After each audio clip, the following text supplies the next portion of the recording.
आओ यार अपनी पेट की डाली जैसी झुकी गर्दन को सीधा करो और शुरू करते हैं बिना किसी वक्त। लेकिन ये साला कर क्या रहा है यहाँ पे? আসুন আমরা সবাই সচেতন হই, পরিষ্কার পরিচ্ছন্ন বাংলাদেশ গড়ি। আচ্ছা এই যে আমরা এগুলো খেলাম একটু পলিথিনে করে, কোথায় ফেলবো বন্ধু? এখানে তো ডাস্টবিন নাই। এ সাইডে রাখে দে, কেউ নিয়ে চলে যাবে। ময়লাওয়ালা এসে নিয়ে যাবে না? আচ্ছা।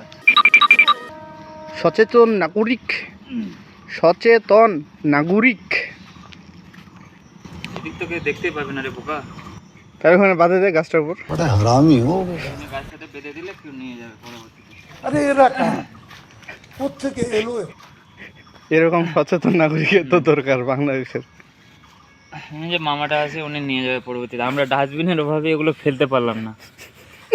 कुछ भी কর্তৃপক্ষের দৃষ্টি আকর্ষণ করছি, এটা বলবো আমি কর্তৃপক্ষের দৃষ্টি আকর্ষণ করছি যে একটা বড় সড়ো বা ছোট যাই হোক না কেন একটা ময়লা ফেলার ব্যবস্থা করবেন।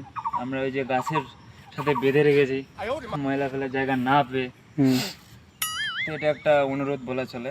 অনুরোধ রইল যে পরবর্তীতে এসে যাতে আমরা দেখতে পাই একটা কমপক্ষে একটা ডাস্টবিন থাকে, বিলকুল বিলকুল আমাদের পরিবেশটা সুন্দর থাকবে। बात तो सही है।